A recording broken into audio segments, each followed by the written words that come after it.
Hello. I was wondering if I'm going to be named an honorary citizen of Nebraska. And more importantly, will I ever have to apply for US visa ever again? Good afternoon. Oh wait, let me get my presentation up.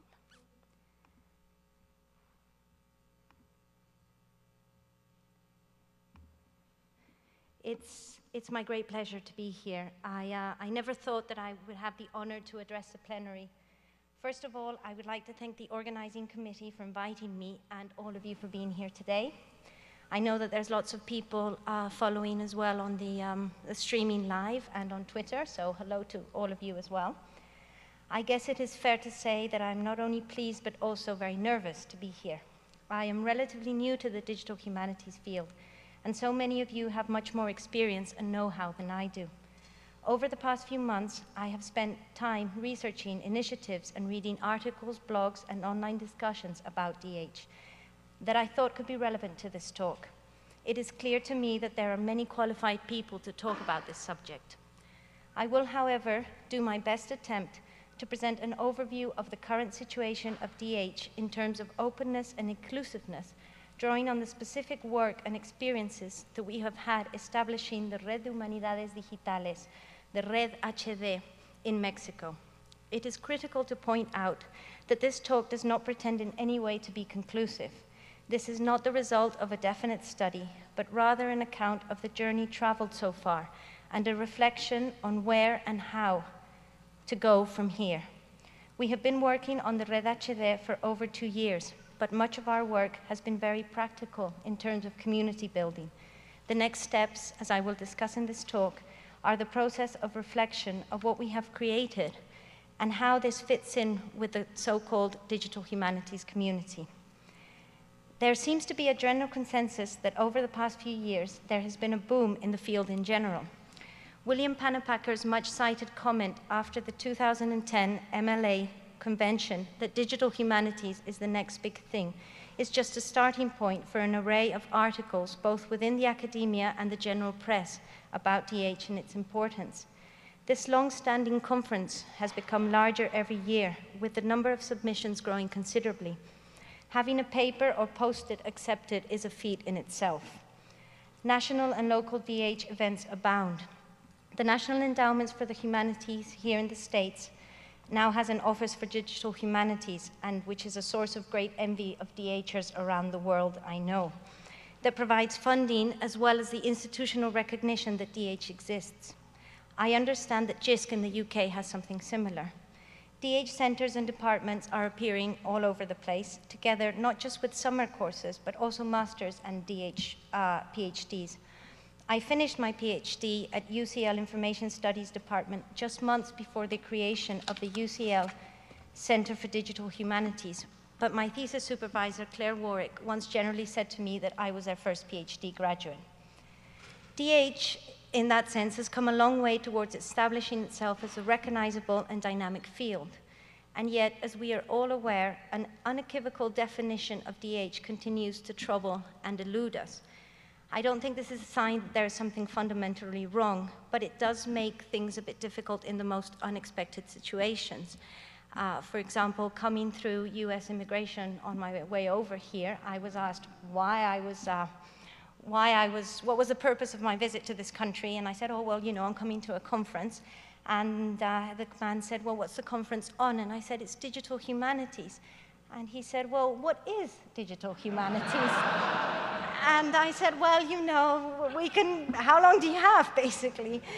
And I think we have all come across this at some point or another, usually with colleagues or university authorities and not the immigration officers, but that's the point. So when setting up the Red HD in Mexico, I searched in vain for a universally, and for a lack of a better word, certified official definition that I could present to my superiors. I contacted several people about this, and in general what I found were useful working definitions, but not one documented, you know, this is it reference that I could take to the authorities and say, this is what digital humanities is. And in the last few years, this has led to more vocal disagreements as we struggle to define on a definition of what DH is and what DH does.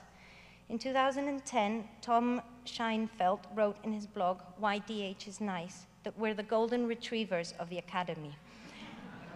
At least on the surface, this seemed true enough. My experiences as a PhD student at my first DH conference, which was actually University of Illinois, Urbana-Champaign, 2007, was how amazingly nice everybody was.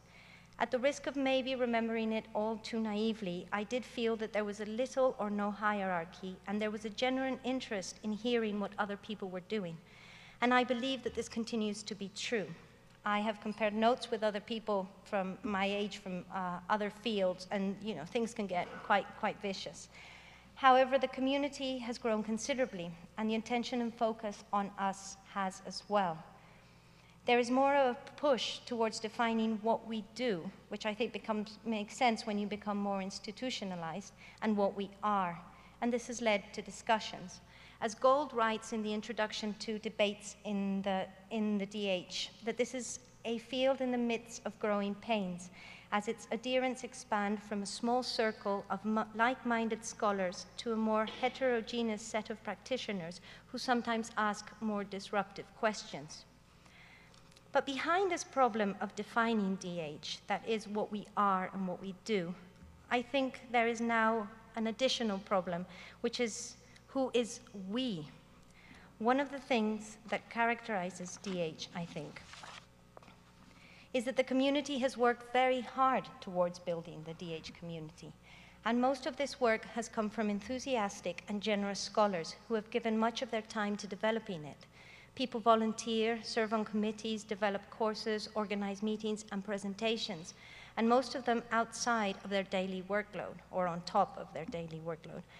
This community has traditionally viewed itself, as with the conference, as welcoming and open. Collaboration and cooperation are seen as specific traits of DH that differentiate it from the more lone scholar traditional humanist. It seems to be that openness and a desire to work with others is fundamental to the way we think of ourselves.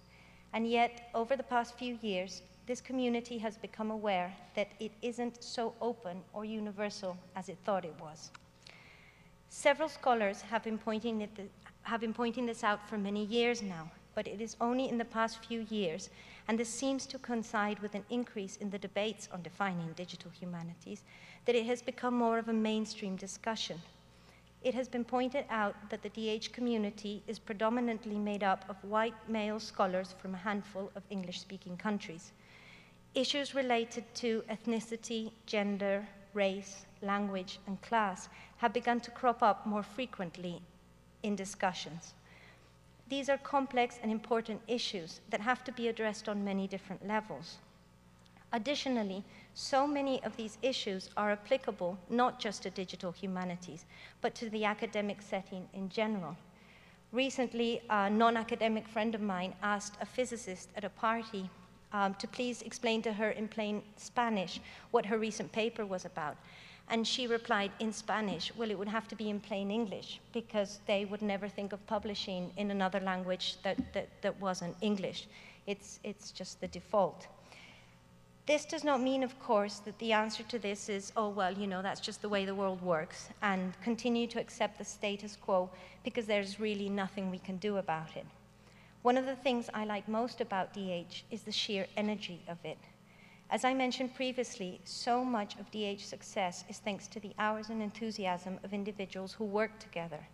If we can apply this same energy and enthusiasm to become more inclusive in all senses, I believe that DH can be another great example of how at least some things can be changed. I am fully aware that many of these issues can and have been studied from cultural, sociological, and anthropological points of view. I believe that these disciplines have much to contribute towards understanding how and why we function in certain ways. Authors like Domenico Fiormonte, Frederick Clavert, Alan Liu, Todd Presner, and Tarek McPherson, just to name a few, have discussed diverse aspects of DH and culture. All of them argue, to some degree, that DH has concentrated primarily on building and making, but rarely stopped to reflect from a cultural theoretical perspective on the resources and tools that are being created. For example, when writing about DH building, Tanner Higgin remarks, "These efforts are often performed under the guiding ethos of collaboration, which often becomes an uncritical stand-in for empty politics of access and equity." He continues, "DH does have its strong suits, the ethics of copyright, privacy, and open source, but as an intellectual community, its positions on race, gender, class, and the environment are under-theorized and under-implemented. My background, however, is in library and information science. And so my focus has been much more on research productivity and how academic communities form, communicate, and produce research output. The work we have done with the Red HD has looked at how DH resources are being produced, by whom and what for. How do these individuals communicate and publish their work? Do they know each other? In what communities do they participate? Does anybody use these resources that they produce? How are these DH projects funded? And what happens to these resources afterwards? There is quite a bit of work on these topics within the DH community, but once again, these are focused primarily on projects and resources developed in English and from scholars in a few countries. So even if I make no claims to utilizing deeper cultural and sociological theories, certain questions inevitably arise. For example, when answering the question, is there a non-Anglo-American DH, and if so, what are its characteristics? Fiormonte, speaking in particular about Italy, argues that the Comunidad Informatica Humanística has existed for some time now, but that it has been largely obscured and unknown by the official writing of DH history. What about other parts of the world? If DH wants to become more inclusive and global, how do we go about finding these DH practitioners that have been excluded? Moreover, how do you find people that do not necessarily identify with DH or even know that DH exists? Is there anybody out there? Is the same title that I used for a paper co-authored with Ernesto Priani that was presented at DH11 at Stanford University when we had just started working on Red HD. The audience was much more reduced then. And so I think it is worth repeating some of what I said, as well as adding on what has happened over the 2-year period since. It is important to note that this is a local case study. Although I believe that some of these points are valid for other parts of the world, I cannot speak for them. I hope that the methods that we used, as well as some of the initial findings, will be useful when we are designing strategies to try and be more inclusive and open. A bit of context is necessary, though. Those are all the slides I forgot to go through.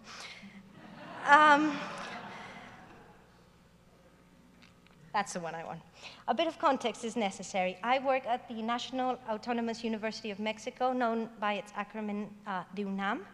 The main campus is situated in Mexico City.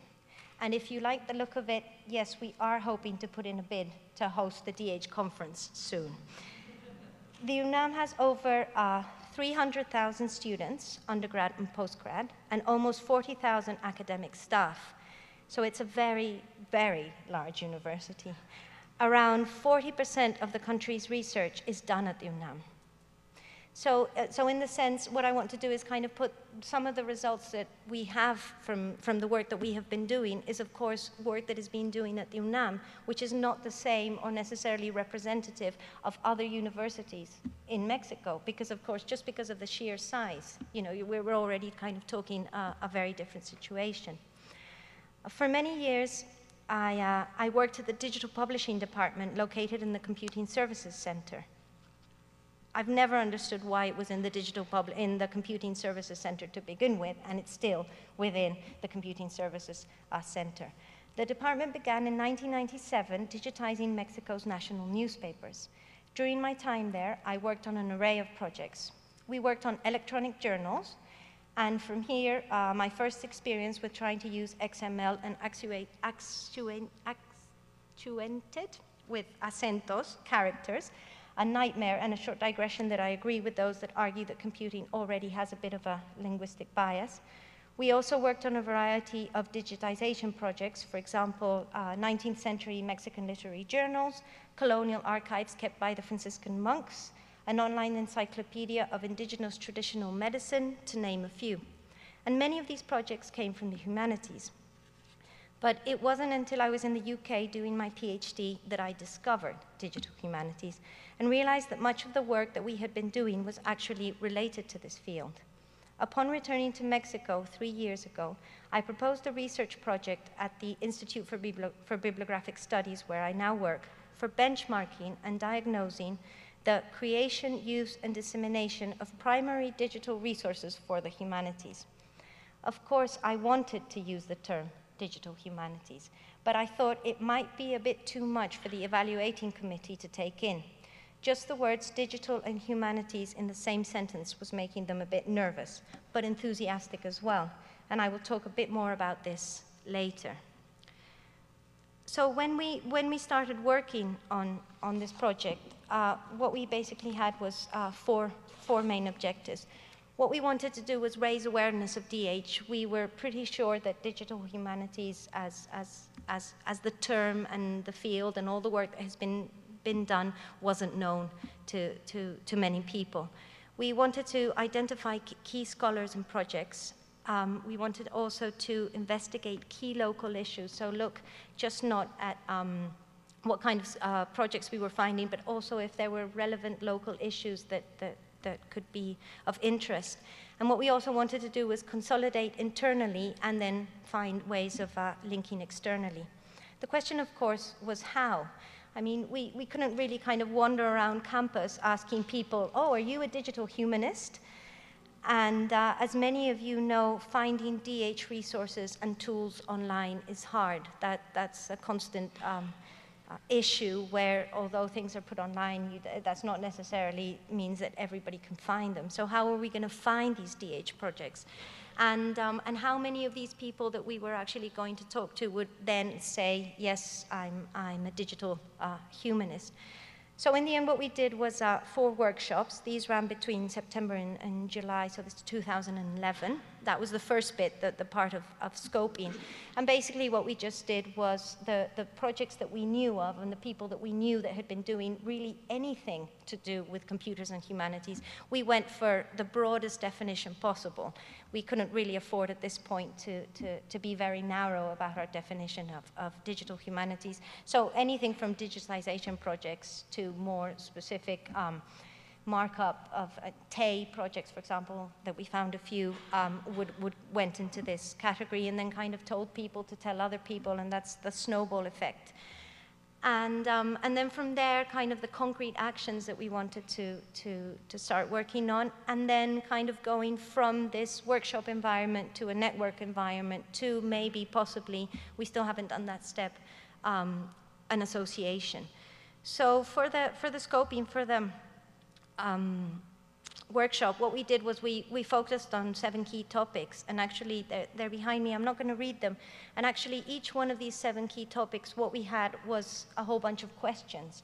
And if you want to have a look at those questions, because they're an interesting list, the reference is down below where it's been published. So we would go through these questions and kind of trying to find out what were the issues related to building the DH project. Anything from institutional recognition, issues about planning and development, what about finding people to work on the projects, had they been doing anything on dissemination, and did they know anything about the use of the resources, and what was going to happen to these resources afterwards. Now, the results are in this paper, but I wanted to kind of just highlight a few of the most significant, I think, and relevant things that we came across. One of the first comments, which was, there are other people like me, you know, this kind of a sense that people were very isolated and actually didn't know that there were other people that did computing in the humanities. It was kind of that first moment that lots of you had, but, you know, 20 or 25 years ago, well, this was 2 years ago. And one of my favorite quotes is this one: university authorities have a vague notion that this sounds important. And this was related to institutional support and recognition. So in terms of support, they kind of found that if they were saying digital and kind of talking about technology, that the authorities would say, well, you know, this sounds important, but without really kind of fully comprehending, I think, the implications. So what that meant was, although there was interest, there's really a lack of coherent policies or structures to have really any impact. So that means that what we have is a lot of kind of small personal initiatives of very enthusiastic individuals, but nothing that kind of can permit that to grow and a bit more.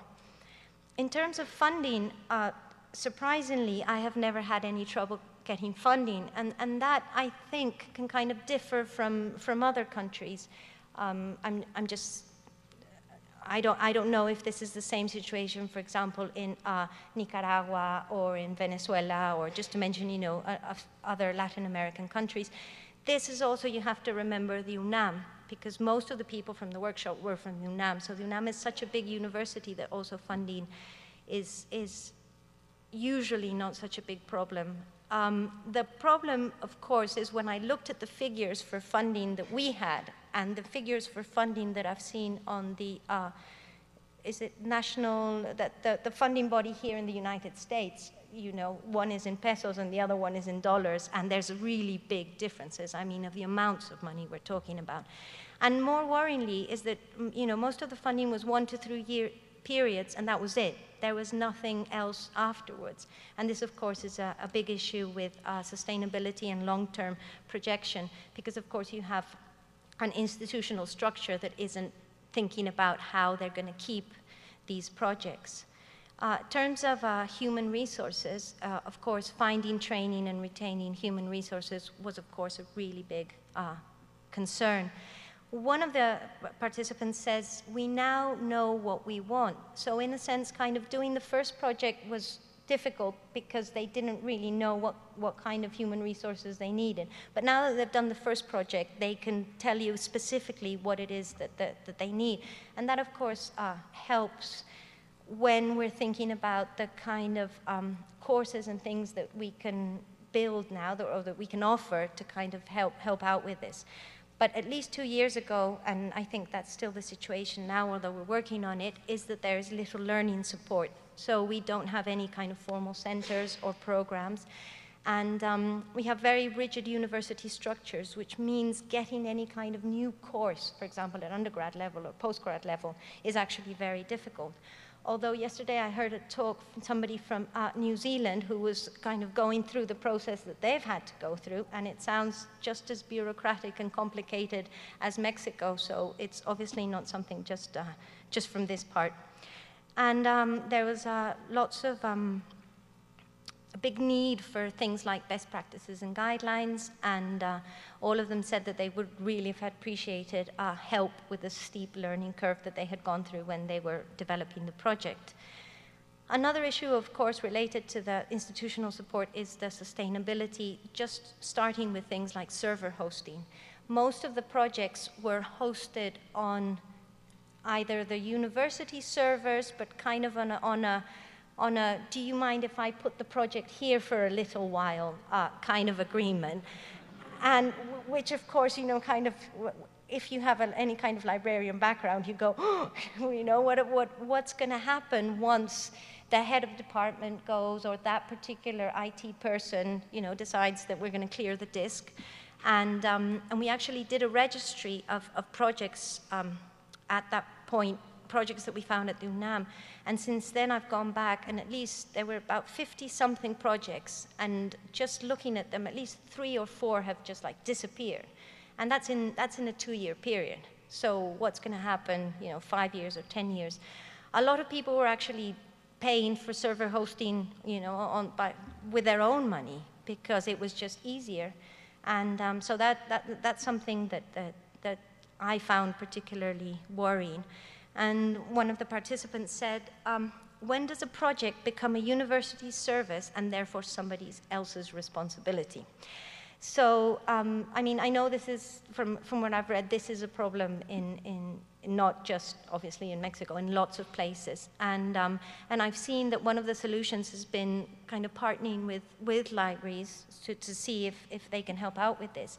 And what we did notice was an absence of the library community within it was not called digital humanities community at that point, but the people that we were finding, there was nobody from libraries.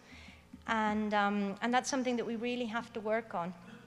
And I think it's unusual because in most places, I think that the library community has played an active role. So we have to see I think that might be kind of more of a local issue.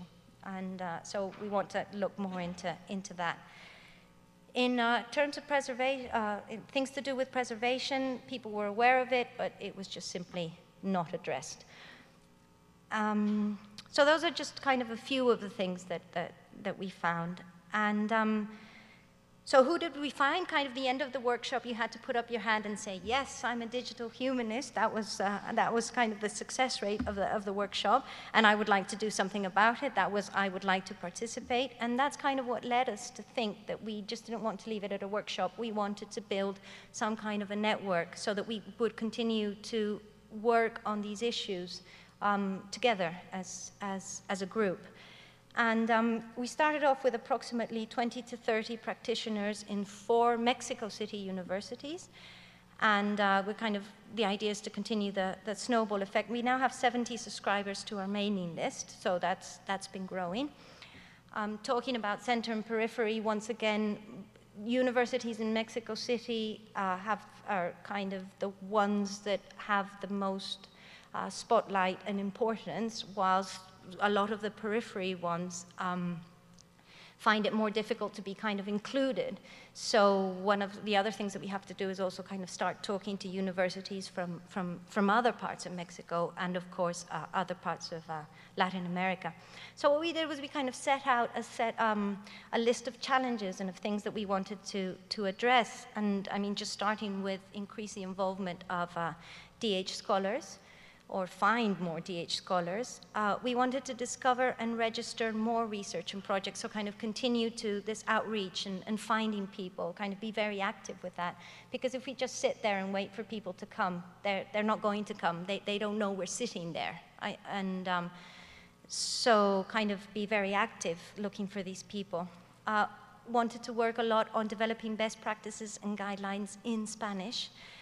Document what we're doing, because so many of these projects kind of nobody knew about them, but also because they weren't documented and there was kind of no way of getting information about them. Incorporate the library community, and expand the group and develop mechanisms to increase national and international collaboration. And standing here is an absolutely fantastic opportunity for increasing international collaboration. So we kind of took these challenges and said, okay, well, what are the actions? And well, we started off with a web page, which is what you do, and we founded the Red Humanidades Digitales, set up a web page with all the difficulties that entailed that I'm not going to get into, but we know we finally managed, because this is, of course, no budget, no support kind of project. And so we try to put a lot of information about news and courses that exist, not just in Mexico, but in Latin America. And slowly, I think we're getting more and more news from different parts of this region. We were very concerned about the fact that, that people were getting funding for doing projects, but then they weren't getting any funding for the recognition, not funding, they weren't being recognized for the work that they were doing. And we thought, well, you know, the evaluation committees don't really have a way of evaluating these type of projects, so we've been working on a kind of checklist, best standards, guidelines to work on this. Regular meetings, we did a special issue on digital humanities at the Revista Digital Universitaria to kind of start getting this information out in Spanish. We've organized a few digital resources in the humanities workshops. At the beginning of 2012, we organized the Primer Encuentro de Humanistas Digitales, and that went very well. And so kind of, that was mostly in Spanish, and Glenn Worthy over there was our keynote speaker. But really, I mean, what we need now is to try and find and work on larger, more complex and sophisticated projects, because they're still very kind of individual and small and sometimes not terribly ambitious type of work. Recognition and the part on outreach. And I think that this outreach is coming at a particularly good time because of the general feeling with ADHO in general on this focus on expanding and this focus on being more inclusive. And so I think that these things are coming together at a really good time. So I'm just going to give you a bit of an overview. Some of you may probably know about a lot of these, but I kind of wanted to put them all together so that you can see how much is actually going on right now. Other international associations, the Red Humanidades Digitales, the Japanese association, recently the Humanidades Digitales Hispánicas, which is HDH in Spain, was also founded. So, you know, I think we're going to get more and more of these associations cropping up. Things like, for example, with the DH conference, in the one at Stanford had the call for papers in 5 languages, and this one actually had the call for papers in 12 languages. So I think in that sense, you know, there's an effort to get this out. Now, of course, the question is, what kind of an impact does this have? I mean, just because we put out the call for papers in more languages, does that actually mean that we're getting more people from different backgrounds? And if that's not happening, then what else do we have to do to encourage this? The ADHO has the Multilingualism and Multiculturalism Committee, and they just recently announced the inclusivity, which I think kind of is also part of this work that's being done. Special interest groups. I don't know if some of you have heard about the Global Outlook, but the Global GoDH is the objective is to help break down barriers that hinder communication and collaboration. And in this particular case, they talk about high, mid, and low income economies. What I think is particularly important to note is that it is not an aid or an outreach program. So it's not a question of, oh, you know, we'll help you out. The idea is how we can actually increase collaboration. Terms of discussion lists, for example, GoDH actually has a large number of subscribers. Red HD has also been growing considerably. And also, once again, I think we have to, so this is what's happening, and then maybe we should turn around and look at what it means. So how are these discussion lists being used? Are they different to, say, TE or Humanist? And are these differences, are they cultural, are they subject differences, and how are they working? It might be a bit too soon to do that right now, but it's kind of food for thought for the next few years about how these things are actually working. I think initiatives are a great idea, but ever so often we have to turn around and say, well, you know, are they doing what we want them to do? Because sometimes they behave in the most unexpected ways. A lot of work on finding projects and people, and around DH in 80 days is one of these examples. The Red HD has a database of DH projects, and we actually just started with the ones at the UNAM, but now we're working on getting other Mexican and Latin American universities to actually start inputting their information. Now, the interface is in Spanish and the help is in Spanish, so we're hoping that would kind of encourage this region that hasn't participated in other ways to put this information in so that we can start getting a real idea of what's out there. Another way that we thought about finding projects and people was, this was actually an initiative by Paul Spence at King's College London, but it was organized by CenterNet, Red HD, HDH, Universidad Nova de Lisboa, and the Universidad de Sao Paulo, and was actually organized a day of digital humanity. I start getting my HDs and my DHs all mixed up. A day of DH, we organized the Dia HD, and it's exactly the same model as Day of DH, but what we wanted to do was specifically target Spanish and Portuguese speaking people. And we did this on the 10th of June, and we actually got 97 blogs, 72 in Spanish and 21 in Portuguese, and there's the breakdown by countries. And we haven't really kind of analyzed most of the information. This is just some of the initial impressions. But for example, many of the blogs were projects and not individuals, which I found really interesting. So people were blogging, but kind of from a project perspective, not from an individual perspective. But others were, there was quite a few blogs on kind of reflections on what digital humanities is, which surprised me for something that was kind of apparently just, the first time that they were coming in contact with digital humanities. A lot of ideas on visualization, so mapping who and what is out there, and there's actually quite a few things that came out from there. But what I really liked was the comment section. There were so many comments on people's blogs. So ideas, let's work together, do you know so-and-so, did you know this and this? So it almost became like a communication channel. So anyway, we'll hope to be reporting on that information at some point. On Twitter, these are some of the hashtags that have been working on this, and these are some of the events that are coming up, and of course the next DH conference is going to be in Australia.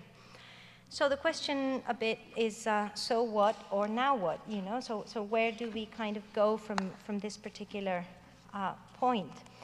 Well, one of the things that I would like to kind of remark as a concluding statement is that during this talk, I have not touched on the subject, for example, of computing power or infrastructure.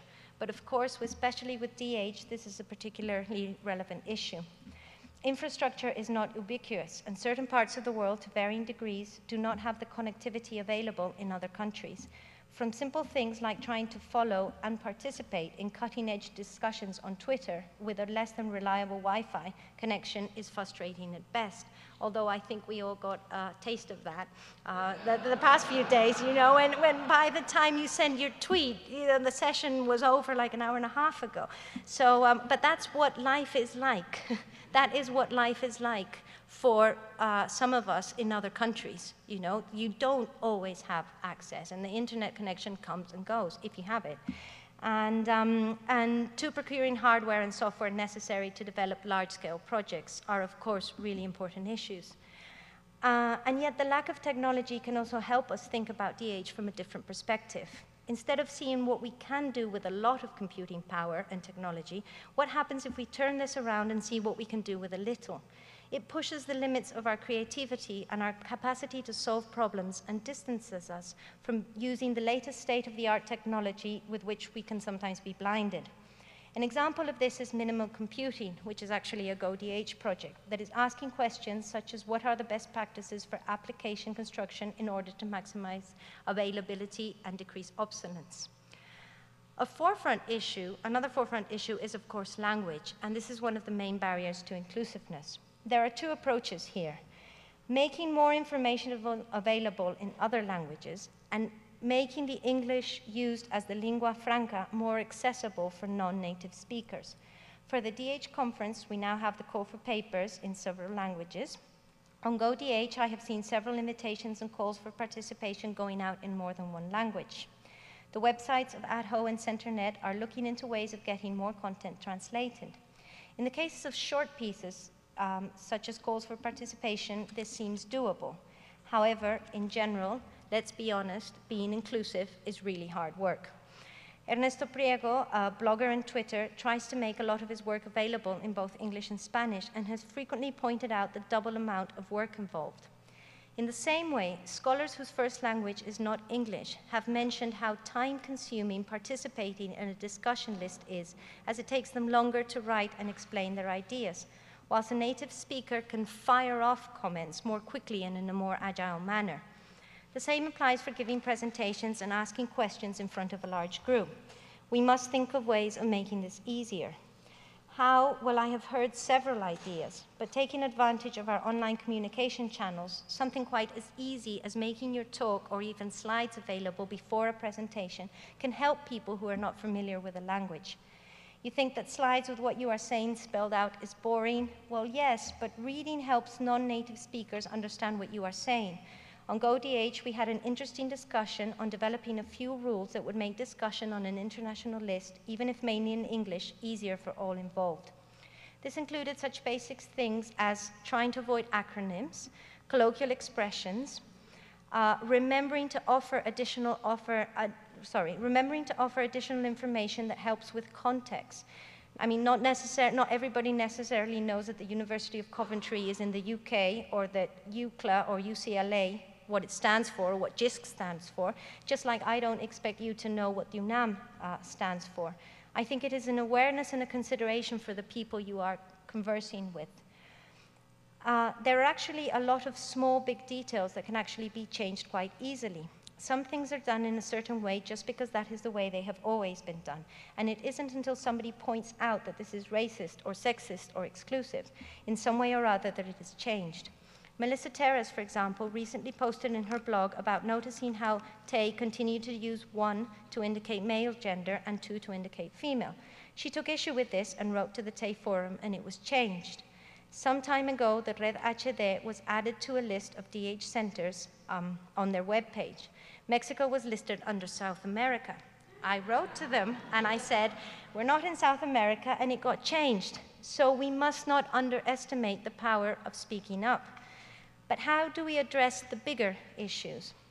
On the one hand, we must be realistic and realize that DH works like other academic fields. If other areas such as engineering or biology were well-adjusted, multilingual, multi-ethnic, gender-balanced communities, then we should be very, very worried. But by and large, DH seems to reflect the way academia works in the world, with English as the predominant language and with a few countries having a far larger representation and research output. I cannot speak for other fields, but what I like about DH is that there seems to be a genuine concern to do something about this. I also think that the strengths and talents of the DH community are particularly tuned to becoming more inclusive. We have a combination of scholars who can provide important insights to do this properly. Cultural theory, post-colonial studies, feminist perspectives, and other forms of critical theory can make us aware of the problem. But DHers' capacity and willingness to build things can allow us to create projects and tools that help us to be more inclusive.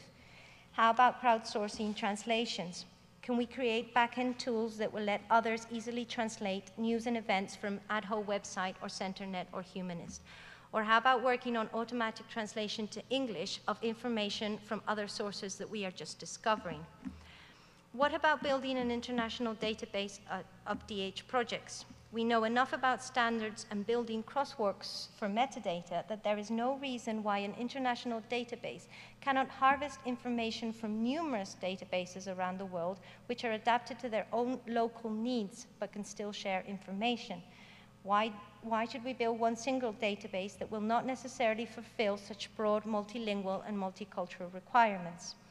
DH can handle and would greatly benefit from managing larger, more complex data inputs that respond to more diverse needs. And if one of the advantages of DH is our capacity to manage big data, then what greater challenge than trying to be as inclusive as possible and building tools that will allow this? I also think we need to incorporate cultural critique of DH into the way our projects work so that we are aware and do not unconsciously build in features or aspects that perpetuate exclusion instead of reducing it. For this, I think we have to find a balance between these two very different approaches to DH. I think that now that we have established an interest in being more open and inclusive, we have to think very carefully about how to go about doing this. It is important that we understand that we sometimes unconsciously incorporate assumptions into our proposals and initiatives that do indeed affect inclusiveness or representation. We must be careful to avoid playing catch-up or initiatives that automatically assume that the objective is to help countries currently on the periphery to become just like the model DH Center. We can learn and benefit from each other, and collaboration should work in both directions. Methods that have worked effectively in one cultural setting may fail spectacularly in another, and certain reasoning of how things should work does not apply similarly to other frameworks. Models, surveys, truisms should be placed in context. Periphery countries can contribute it by framing and stating more explicitly how and in what ways true collaboration can be achieved. I also think that we should all share the extra work of being inclusive. Surveys and other initiatives that look to benchmarking the DH community could incorporate much more material if they thought about translating their data collecting tools. Organizing events in different countries is fantastic, and for example, I think that that camp has worked very well in that aspect. But it is also important that scholars don't just move from the periphery to the center for meetings, conference, research visits, etc., but that scholars move from the center to the periphery as well. When writing grant proposals for DH projects, we can think about other potential audiences. What about budgeting an extra $100 for translation or allocating more time for dissemination of our work in other forums or channels that are not necessarily the mainstream ones? I am well aware that all of us already have tight schedules and budgets, and the degree to which we will be able to be more inclusive will vary. What I hope is that this awareness will lead us to do things a little bit differently, either in the small or in the large details. The humanities, I wanted to skip a few lines because I noticed I was going over time. What I hope is that this awareness will lead us to do things a little bit differently, either in the small or in the large details. I strongly believe that all areas of human endeavor can benefit from multiple points of view. The humanities as a set of academic disciplines that study the human culture has even more reason, and this is something that the digital humanities cannot ignore. If we have only a few studies on a few subjects and from only one or two perspectives, then we are sadly shortening and restricting our field. DH will benefit as a whole if we include data and input from more countries and more languages. The DH community has the building and making capacity to develop innovative and creative ways of using digital technologies to become more inclusive and open. The community also has the capacity to develop resources and tools to handle multiple and complex data entry points to aid in this endeavor. The DH community also has the academic know-how to reflect critically on how and what we are building. I am well aware that this is not an easy task. I hope that we will be able to use our particular combination of technical skills, humanities background, and our now famous good nature to work towards achieving a more inclusive and open field from which we shall all benefit considerably. I want to thank you all very much for your attention.